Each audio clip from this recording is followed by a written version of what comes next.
চলো আজকে যেটা পড়াবো সেটা হচ্ছে কি গ্র্যাভিটেশন। গ্র্যাভিটেশন ক্লাস 9 ক্লাস 11 দুটোই টপিক কভার করছে গ্র্যাভিটেশন। গ্র্যাভিটেশনের বেসিক যেটা যে first we have to know about the difference between gravity and gravity. মানে সবাই এখন পড়াশোনা থেকে মনোযোগটা সরিয়ে হচ্ছে কি পুরোপুরি এইটার প্রতি ফোকাস করে। যাই হোক কোনো ব্যাপার না, চলো দীর্ঘশ্বাস নাও, আচ্ছা দাও। আচ্ছা শোনো, যা যা প্রশ্ন আছে সেগুলো করতে পারো না, মানে তোমরা কথা বলবে না এমনটা না, যা হবে সেটাই আপলোড করা হবে, আলাদা করে আলাদা কিছু করা হবে না। হ্যাঁ হ্যাঁ হ্যাঁ, এটা আমি ক্রপ করে দেবো, কিন্তু যা আমরা ভালো টেকনিক স্টার্ট করছো, এটা অন করে দেবে, দেখবে আর কেউ কথা বলবে না। হ্যাঁ চলো, এই স্নেহা দেখতে পাচ্ছ তো বোর্ডটা? চলো গ্র্যাভিটেশন, যেটা আমি তোমাদেরকে আগে বলেছিলাম, যেহেতু একটা ক্লাস আমি গ্র্যাভিটেশন নিয়েছি, যে the difference between gravity and gravitation. Gravitation মানে এই পৃথিবীতে সমস্ত অবজেক্ট যাদের মাস আছে, কি বললাম? মাস। যাদের মাস আছে তারা একে অপরকে নিজের দিকে কি করছে? অ্যাট্রাক্ট করছে। এই ধরনের ফোর্স ইজ কল্ড গ্র্যাভিটেশন। যদি আরো বেসিক লেভেল থেকে শুরু করি তাহলে তোমাদেরকে ক্লাস 9-এ 8-এ পড়ানো হয়েছিল contact and non contact forces. সেই নন কন্ট্যাক্ট ফোর্সেস আন্ডারে তিনটে ফোর্স ছিল, গ্র্যাভিটেশনাল ফোর্স, ইলেকট্রোস্ট্যাটিক ফোর্স আর magnetic force. So one of them is gravitation. ঠিক আছে, গ্র্যাভিটেশন কি? গ্র্যাভিটেশন হচ্ছে দুটো অবজেক্ট যাদের মধ্যে having masses, so that force of attraction is known as gravitation. Magnetic না, ম্যাগনেটিক ফোর্স কন্ট্যাক্ট ফোর্স না। পাবো আমি একটা ম্যাগনেটকে একটা অবজেক্টের কাছে আনলাম, ও চলে এসে অ্যাট্রাক্ট করে না, তারপরে কি ফোর্সটা কাজ করে ফেলেছে অ্যাট্রাক্ট হওয়ার আগে, বুঝতে পেরেছো? মানে কন্ট্যাক্টে আসার আগে। আচ্ছা, so gravitation is non contact force.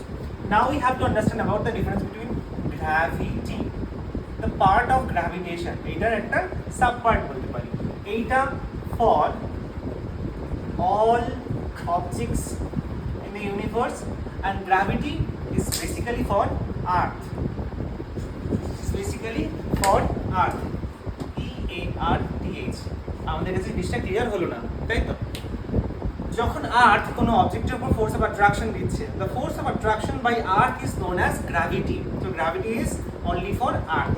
When earth is pulling something, that is gravity, a part of gravitation. And what is gravitation? The force of attraction between any two objects in the universe. Like এই পেনটার সঙ্গে বোর্ডটার যে force of attraction, that is also known as gravitation. Clear হলো? Basic জিনিস clear হয়ে গেল। তো এই গ্র্যাভিটেশনের মধ্যে আমাদেরকে বলা হয়েছে gravitation how it depends on, or যদি বলি ইউনিভার্সাল ল অফ গ্র্যাভিটেশন, তাহলে আমরা এখন যেটা বলবো সেটা হচ্ছে কি ইউনিভার্সাল ল অফ গ্র্যাভিটেশন। এই জিনিসটা কি? দুটো অবজেক্ট আছে, m1 and m2, different masses m1 and m2, যে কোনো একটা either m1 is greater or m2 is greater than any one of them. তাদের মাঝখানে একটা distance, suppose s or r, কোনো বইতে s আছে, কোনো বইতে r আছে, কোনো বইতে t দিয়ে লেখা আছে। এখানে দেখো একটা most important thing is that আমি এই ডিসটেন্সটা কোনখান থেকে ক্যালকুলেট করব। From the centre of the object we have to calculate the distance. ঠিক আছে, কারণ আমি যদি এন্ড থেকে ক্যালকুলেট করি তাহলে একটা পাবো, যদি একদম এই পাশ থেকে ক্যালকুলেট করি তাহলে একটা পাবো, এরকম আমি 4 রকমের ডিসটেন্স পাই। সো যাতে প্রত্যেককে ক্যালকুলেশনের জন্য ইট রিমেইনস ইউনিফর্ম, তার জন্য আমরা সেন্টার থেকে ক্যালকুলেট করি, এবং সেখানে কিন্তু গ্র্যাভিটেশনের একটা যে আমি কনসেপ্টে বলতে পারি, this is called central force. কি বলা হয় এটাকে? সেন্ট্রাল ফোর্স বলা হয়। Why this is called central force? Because this is the concept of center of mass. কোনো একটা অবজেক্টের টোটাল মাসটাকে আমরা কোনখানে ধরে রাখি? আমরা ধরি যে সেন্টারের মধ্যে কনসাইজ আছে, এবং সেই জন্য সেন্টার থেকে সমস্ত রকম ডিসটেন্সটা ক্যালকুলেট করি, তাই এটা সেন্ট্রাল ফোর্স নামে পরিচিত। Gravitation is known as central force. ঠিক আছে, আরও যদি বলি this is the weakest force in the universe. গ্র্যাভিটির জন্য, আর্থের পুলের জন্য সমস্ত অবজেক্ট লাইক পৃথিবীর মধ্যে কি হচ্ছে আমাদের water rain droplets falling down towards the earth, আমি এটাকে ছুড়ে দিলে এটা towards the earth নেমে আসবে because of gravity, that is the pull of earth. ঠিক আছে, তো দুটো অবজেক্ট m1 and m2 আছে, তাদের মধ্যে ডিসটেন্স আছে r।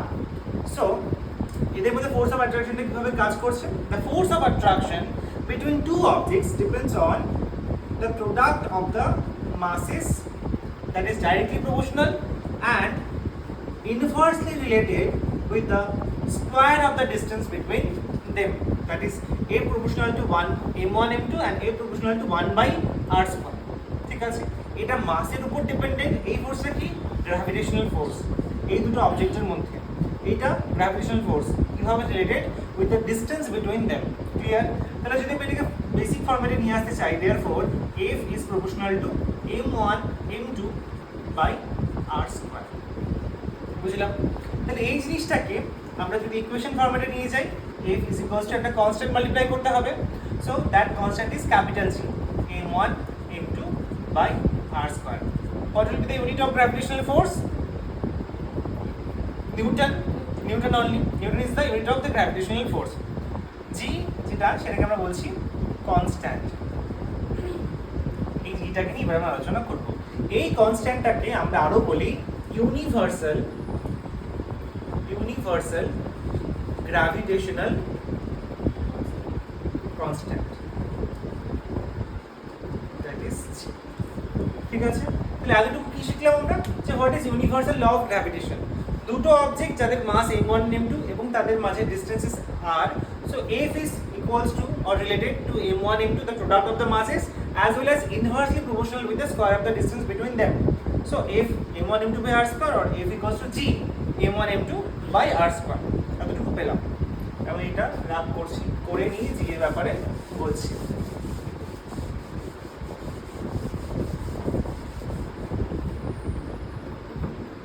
So G is called universal gravitational constant. এবার এখান থেকে from this equation যদি আমি want to calculate the value of G, তাহলে G কি পাচ্ছি? G is equals to or F is equals to G m1 m2 by r square, small r, or F r square is equals to G m1 m2 or F r square by m1 m2 is equals to G. Fine? তাহলে এখান থেকে G এর unit বের করতে পারবো। G এর unit depends on force, distance, product of masses. Force এর unit কি? নিউটন। এটা কি হবে? Distance, metre square, m1 kg m2 kg, so KG square. তাহলে আমি G এর ইউনিট বলতে পারি যে newton metre square KG to the power -2। ঠিক আছে, এবার G এর ভ্যালুটা কি করে বের করা হয়েছিল? হেনরি ক্যাভেন্ডিশ তার একটা মেশিন, স্প্রিং ব্যালেন্সের মতোই তেমনি ছিল হচ্ছে কি তোমার টর্শন ব্যালেন্স। সেই যন্ত্র ইউজ করে ক্যালকুলেট করেছিল the value of G। The value of G is actually 6.67 into 10 to the power -11 Newton meter square kg to the power -2। ঠিক আছে, ভালো করে একটা জিনিস লক্ষ্য করো, এখানে 6.67 এর সাথে 10 এর যে অর্ডার দ্যাট ইজ -11 একটা খুবই ছোট টার্ম, -11 একটা খুবই ছোট টার্ম। তাহলে এইটা যদি কোনো কিছুর সঙ্গে মাল্টিপ্লাই হয়, মানে ফোর্স মানে কি? ফোর্স মানে তো ছিল না G into m1 m2 by r square. তাহলে এই পুরো টার্মটার সঙ্গে Gটা মাল্টিপ্লাই হচ্ছে, তার মানে এই অর্ডারটা মাল্টিপ্লাই হচ্ছে। তাহলে যত সঙ্গে মাল্টিপ্লাই হোক না কেন, এই অর্ডারটা মাল্টিপ্লাই হয়ে আলটিমেটলি নাম্বারটাকে একটা ছোট নাম্বার দিচ্ছে তোমাকে। So the ultimate force is খুবই ছোট, very less. That is why it is known as that gravitational force হচ্ছে কি the weakest force in the universe। ঠিক আছে, তার জন্য তুমি বলতে পারো যে স্যার এইটা আর এইটা কেন নিজেদের মধ্যে অ্যাট্রাক্ট করে একে অপরের দিকে চলে যাচ্ছে না, বা এখান থেকে ওই অবজেক্টটা কেন আমার দিকে চলে আসছে না, আমি কেন ওই দিকে চলে যাচ্ছি না, এই কারণে। কিন্তু এটাই তুমি আবার যদি হও যে ধরো তুমি এটাকে উপরে থ্রো করলে নিচে নেমে আসবে, কেন? কারণ এখানে এই মুহূর্তে দ্যাট ইজ কল্ড গ্র্যাভিটি, যে পৃথিবী বা আর্থের মাস ইজ অনেকটা বেশি। কত হয় আর্থের? 6 into 10 to the power 24। তার কত অর্ডার আছে? 24 এর অর্ডার আছে। So the mass of earth is very large or the order is very large, that is why আমরা ওই রেজাল্টটা ইমপ্লিমেন্টটা দেখতে পারবো। বুঝতে পারলাম? ক্লিয়ার হলো তো? কোনো সমস্যা নেই। এবার এটার ভেক্টর ফর্ম আছে, ভেক্টর ফর্ম যেটা অলরেডি আমরা একটু জানি, যে ভেক্টর ফর্মটা কিছুই না, সেই ভেক্টর ফর্ম যদি এটা একটা অবজেক্ট হয় মাস m1, এটা অবজেক্ট হয় মাস m2, আমি পয়েন্ট অবজেক্ট কনসিডার করছি, মানে the mass is considered at this point of, এইবার এই দুটো অবজেক্টের মধ্যে ধরো এটা যদি অবজেক্ট 1 হয় অবজেক্ট 2 হয়, তাহলে অবজেক্ট 1 এর উপর একটা ফোর্স কাজ করবে, অবজেক্ট 2 এর উপর একটা ফোর্স কাজ করবে। কি ফোর্স অ্যাপ্লাই করছে? যদি আমি এটাকে বলি F1 2, তাহলে এটাকে বলবো F2 1। এবার ভাবো 1 2 means the force of gravitation applied by object 2 on 1। তার মানে কি এক নম্বর অবজেক্টের উপরে দুই নম্বর অবজেক্ট ফোর্স অ্যাপ্লাই করে দিয়েছে। কি হবে তুমি বেসিক যেটা জানো, F12 is equals to G m1 m2 by r তার স্কয়ার। এবার এই ডিসটেন্সটাকে নিয়ে আলোচনা করছি। এই ডিসটেন্সটার magnitude is r, distance or displacement whatever it is, magnitude is r, but what is the vector form? আমি যখন এক নম্বর অবজেক্টের উপর ফোর্স অ্যাপ্লাই করছি তখন আমি কোথা থেকে আসছি? m2 থেকে। m2 থেকে আমি এদিকে যাচ্ছি, so this is r21 cap. Cap মানে তো জানো, that is unit vector which signifies the direction। যখন আমি f21 কে নিয়ে আলোচনা করছি, আচ্ছা এটা r12 যদি হয়ে যায় তাহলে 21 স্কয়ার এন্ড 21 ক্যাপ, যেটা আমাদেরকে ভেক্টরের ডাইরেকশনটা শো করছে। এটা বুঝলাম তো? আর স্কয়ার এই পুরো পার্টটা, this part is magnitude only, এখানে কোনো ভেক্টর কিছু আছে না, এইটা শোজ দ্য ডাইরেকশন। তার জন্য এর মাথার উপরে যে ভেক্টর সাইনটা সেটা জাস্টিফাইড হলো। যদি আমি এটা ছেড়ে দিতাম, এটা না লিখতাম, তাহলে কিন্তু এটা জাস্টিফাইড না। That means I am dealing with the scalar part only. ঠিক আছে? আচ্ছা, এখানে আরেকটা জিনিস আমি দেইনি, আমি এটা অ্যাড করব। এবার যদি আমি বলি force 21 that is equals to G m1 m2। কিছু কিছু পার্ট এখানে, যেমন এই পার্টটাই ক্লাস 9 এর বাচ্চাদের কোনো দরকার নেই দেখার, এটা 11 এর জন্য। এই পরের পার্টটা আবার দেখতে পাবো।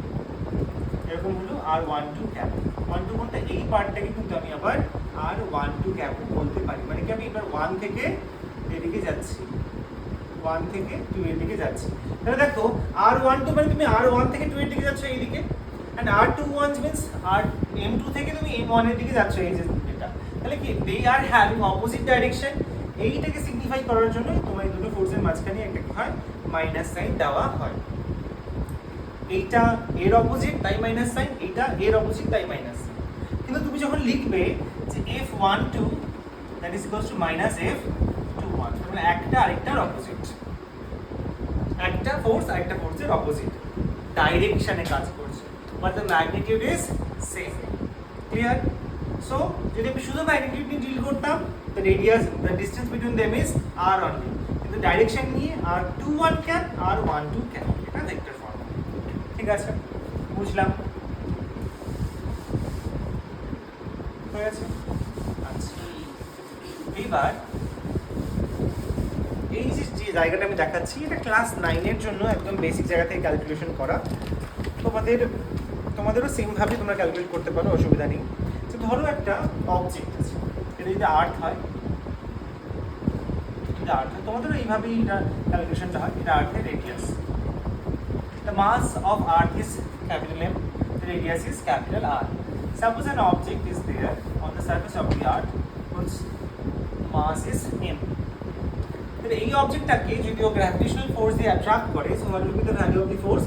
F equals to G m by r square. That is only equation 1. কিন্তু আমি যদি বলি যে এই অবজেক্টটা ফ্রি ফল হচ্ছে, so on the timing of free fall সেটা কি হচ্ছে, ফোর্সটা কি হয়ে যায়, নিউটনের সেকেন্ড ল থেকে মাস ইনটু অ্যাক্সিলারেশন।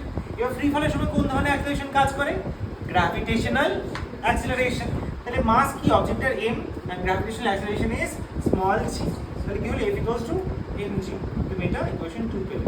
তাহলে এখান থেকে তুমি কি বলতে পারো, F আর m যদি ইকুয়েট করো, so equating 1 and 2, equating 1 and 2, mg is equals to g m by r square। পেলাম? কিছুটা ক্যান্সেল হচ্ছে, দ্যাট ইজ স্মল m। তাহলে কি পেলাম, g is equals to g m by r square। পেলাম এটা? এতটুকু আমরা তুলে নিয়েছি, এই দুটো জায়গা আমরা জানি। এবার এখান থেকে অনেকগুলো কথা বলার আছে। This is the gravitational acceleration of earth, small g, যার ভ্যালু আমরা কত জানি? হ্যাঁ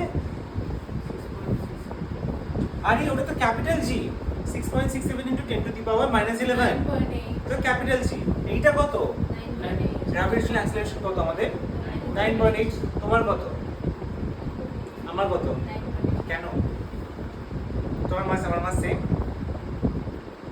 নিশ্চয়ই না সেম না তো তাহলে অ্যাক্সিলারেশন কেন সমান প্রশ্ন g is 9.8 near about 9.8 metre per second square ঠিক আছে এটা কি করে আসলে আগে এটা বলিনি তারপর যে প্রশ্নটা তোমাকে করলাম সেটার আনসার দেব দেখো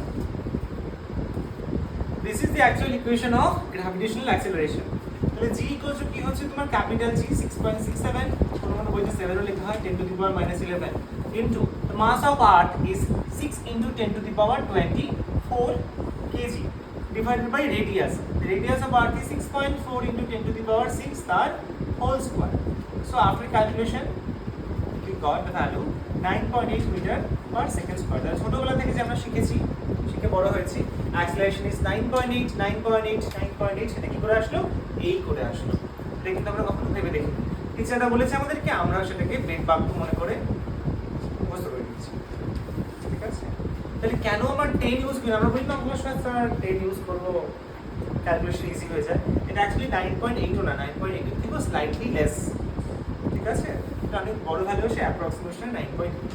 মানে ডেসিমেল পার্টটা লম্বা হয় এটা বুঝলাম এবার যে প্রশ্নটা আমি করেছিলাম যে why the gravitational acceleration is same for all of us দেখো এটা যখন ক্যালকুলেট করেছো g depends on capital G which is a constant term universal gravitational মানে তুমি ইউনিভার্সে যেখানেই যাও না কেন that value will remain equal same constant this is the mass of earth change হচ্ছে আমার জন্য আর্থের মাস চেঞ্জ হচ্ছে তোমার জন্য আর্থের মাস চেঞ্জ হচ্ছে না so mass of earth remains same the same way the radius of earth is also remains same আমাদের কারোর জন্য আর্থের কোনো মাস বা রেডিয়াস চেঞ্জ হবে না আমরা এতটাও ইম্পর্টেন্ট না তাই তো তার জন্য এই তিনটে টার্ম অ্যাকচুয়ালি কনস্ট্যান্ট টার্মস তাহলে এই তিনটে টার্মের ভ্যালু সব সময় সব জায়গায় সমান আছে বেসিক্যালি আমরা ধরে নিই সব জায়গা বলাটা আমার ভুল হবে কারণ কিছুক্ষণ পরেই আমি আবার এগুলোর চেঞ্জেসগুলো দেখাবো কিন্তু এই তিনটে ভ্যালু মোটামুটি সেমই থাকে কনস্ট্যান্টই ধরা যায় সো আফটার ক্যালকুলেশন আমরা এটা পাই এই তোমার আমার অ্যাক্সিলারেশন সেম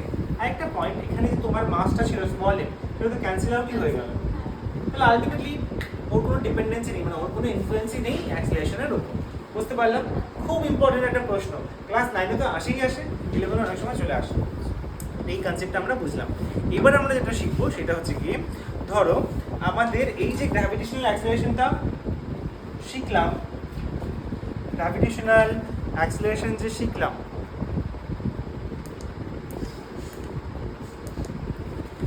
সেই অ্যাক্সিলারেশনের ভ্যালুটা কি করে চেঞ্জ হয় with a change of altitude as well as change of depth ঠিক আছে কি শিখবো তাহলে এখন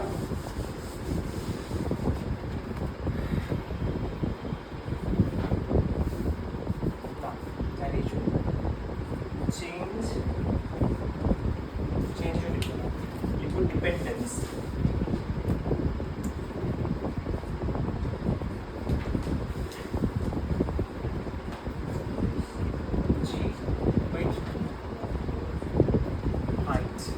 ফার্স্টে হাইটের জন্য করছি ঠিক আছে এনি প্রবলেম এইটা মনে করো তোমার আর্থ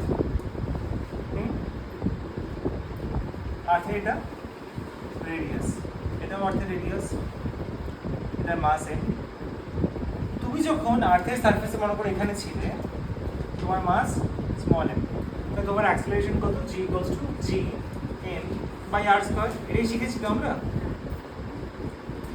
এবার তুমি কি করলে তুমি এখান থেকে একটা সার্টেন হাইটে চলে গেলে মনে করো তুমি এখানে চলে এসছো এই হাইটটা হচ্ছে কি h কতটুকু এখান থেকে এতটুকু তাহলে এখন তোমার টোটাল ডিসটেন্স কত from the centre of the earth total distance কত বলো r প্লাস h তাহলে তুমি কি জানো যখন তোমাকে গ্র্যাভিটেশনাল ফোর্স ক্যালকুলেট করতে হচ্ছে that will be the distance between the objects তার মানে এখন আমি যদি বলি গ্র্যাভিটেশনাল অ্যাক্সিলারেশন এই পয়েন্টে that is gh it will be equals to g m by r plus h whole square কোনো সমস্যা তো ঢুকতে নেই, আগে ডিস্টেন্স r ছিল তাই r স্কয়ার, এখন ডিস্টেন্স r প্লাস h তাই r প্লাস h এর হোল স্কয়ার। তারপরে এই দুটো কেসের মধ্যে কি তুমি চেঞ্জ দেখতে পাচ্ছ? এই ডিস্টেন্সটার চেঞ্জ তুমি দেখতে পাচ্ছ। g remain same, m remain same. তাহলে g আর m যদি আমি এখানে কনস্ট্যান্ট ধরে নিই এবং g আর m যদি আমি রিমুভ করি, তাহলে এই ইকুয়েশনটা দেখতে কেমন লাগে? এরকম লাগে দেখতে। এই ইকুয়েশনটা g আর m কনস্ট্যান্ট উঠিয়ে দিলাম, so g is proportional to 1/r²। এর থেকে কি কনক্লুশনে আসতে পারি? আমি কিন্তু যা বলবো ভালো করে শুনবো, প্রত্যেকটা কথার মধ্যে কিছু না কিছু আনসার আছে, মানে কিছু কিছু মানে মাথায় রাখার মতো কথা আছে। g is inversely related with r²। তার মানে with the increase of radius বা distance g decreases। এতটুকু বুঝলাম তো? বুঝলাম, প্রমাণ করতে পারিনি তো এখনো, আমরা এটাকে প্রমাণ করে দেখব। এটা প্রমাণ করব, তাহলে কি হবে কনক্লুশন? যে r যদি বাড়ে g আমার কি হবে? কমবে। তাহলে তোমাদের মনে এটাও আসতে পারে যে স্যার তাহলে r যদি কমে, মানে আমি যদি এখান থেকে ভেতরের দিকে ঢুকে যাই তাহলে g বাড়বে, এটাই হওয়া উচিত এটা থেকে, কিন্তু এটা হয়। ঠিক আছে, এইটাই কিন্তু আবার একদম ভাইটাল একটা কথা যেটা তোমাদের ভালো করে মাথায় রাখতে হবে, যে এইখান থেকে তোমার একটা জিনিস মনে হচ্ছে যে আর বেড়ে যাচ্ছে এখানে, তাহলে অবভিয়াসলি জি কমবেই কমবে, যেটা স্যার এখন প্রুভ করে দেখাবে, কোনো অসুবিধাই নেই। কিন্তু আর যদি কমতে থাকে, মানে আমি একটা ডেপথে গেলাম, তাহলে আমার রেডিয়াসটা ছোট হয়ে গেল না, তাহলে আমার জি কি হবে? ইনক্রিজ হওয়া উচিত, সেটা হয় না। এই পয়েন্টটা মাথার মধ্যে ঢুকিয়ে দাও। ঠিক আছে, সেইখানকার ক্যালকুলেশন অন্যরকম, শেল থিওরেম করতে হবে, পড়ানো হবে, ওইটার উপর ডিপেন্ড করবে সেই জায়গাটা। সেজন্য আমি এখন dependence of G with height বা অল্টিটিউড শুধু করাচ্ছি। বুঝতে পারলাম? কোনো সমস্যা নেই? আচ্ছা চলো, তাহলে এবার কি করব? আমি ইকুয়েশন 2 কে ডিভাইড করছি ইকুয়েশন 1 দিয়ে। তবে এইটাকে যদি ডিভাইড করছি তাহলে কি পাবো? gh by g is equals to gm by r plus h whole square into করে দিলাম, so r square by gm। এটাকে এটা দিয়ে ডিভাইড করলাম, চলো gm ক্যান্সেল হবে, তাহলে তুমি কি পেলে? Basically r square divide by r plus h whole square. ঠিক আছে, উপরের পার্টটা মুছে দিচ্ছি। তাহলে এখানে আমরা কি পেলাম? gh by g is equals to r plus h। আচ্ছা, তো দেখো এখানে আমি কাজ করছি, r স্কয়ার ছিল, তুমি এখান থেকে নিচে ডিনোমিনেটর থেকে r টাকে বাইরে বের করে নিয়ে আসো। r টা যদি কমন নিই তাহলে r বাইরে আসলে কি হবে? r স্কয়ার হয়ে যাবে, r স্কয়ার হয়ে যাবে। তো তাহলে এটা হয়ে গেল r স্কয়ার, ব্র্যাকেটে বের হবে। তাহলে এই টার্মটা কি হবে? 1। আচ্ছা, তার পরের টার্মটা কি হবে? h by r। কারণ এটা বুঝতে অসুবিধা নেই তো, কারণ এখানে তো r ছিল না, সো r টা নিয়ে নিলে h বাই r টা whole square, r cancel out হয়ে অনলি 1 থাকছে। এবার দেখো সিম্পল জিনিস, 1 বাই a স্কয়ার এক্সপোনেন্টের ফর্মে কি হবে? a টু দি পাওয়ার -2 হবে, হবে তো। সেম ভাবে 1 divided by 1 plus h by r whole square, so we can write it as 1 plus h by r whole to the power -2, as simple as that। বুঝলাম? আর এখান থেকে দেখো যদি gh এর ভ্যালু অনলি ক্যালকুলেট করতে চাই, তো g এখানে মাল্টিপ্লাই হয়ে গেল। কোন সমস্যা? নেক্সট এটা g থাকছে। এইবার হয়ে গেল একটা আসল কথা তোমাদের সাথে, সেটা হচ্ছে গিয়ে h and r।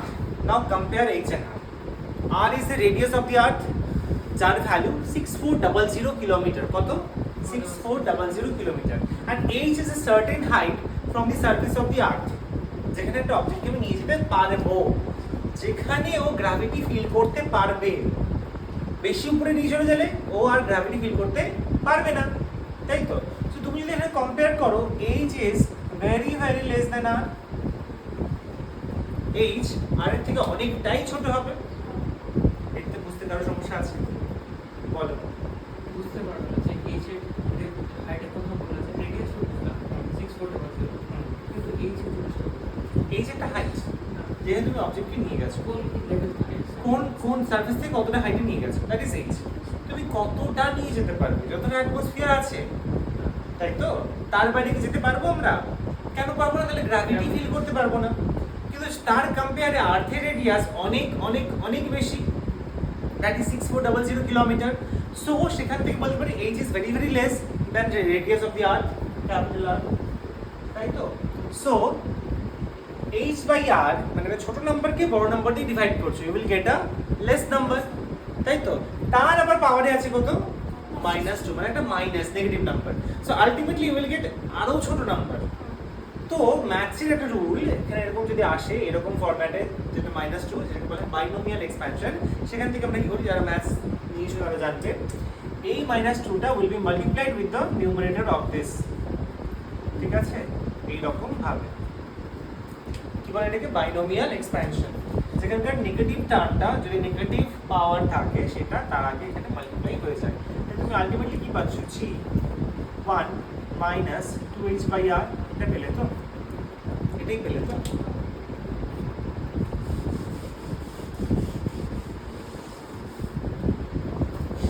এটা পেলে? এবার এখানে ভালো করে দেখো, এটা কি gravitational acceleration to a certain height. Object যদি এখানে থাকে এই হাইটে এটা acceleration, that is equals to g into 1 2h/r। দেখো এখানে একটা মাইনাস আছে, এই মাইনাসটা মানে কি, তুমি যদি এইটা আমার ফাইনাল ইকুয়েশন, আমি এরপরে আর যাবো না, তোমাদের বোঝানোর জন্য শুধু লিখছি। তুমি মাল্টিপ্লাই করলে g minus g into 2h/r এটা হচ্ছে। তার মানে আলটিমেটলি তুমি যে gh এর ভ্যালুটা পাচ্ছ that is equals to 9.8 minus something. সবাই বুঝতে পারছো? বোর্ডের দিকে তাকাও, যে ভ্যালুটা তুমি পাচ্ছ that is equals to 9.8, this g means 9.8 minus something. তাহলে তুমি 9.8 থেকে কিছুটা মাইনাস করে তুমি এটা পাচ্ছ, that means this gh is less than the g on the surface of the earth। বুঝতে পারলাম? এই হলো কি আমাদের বেসিক হাইটের সঙ্গে রিলেশন। ক্লিয়ার? কত কথা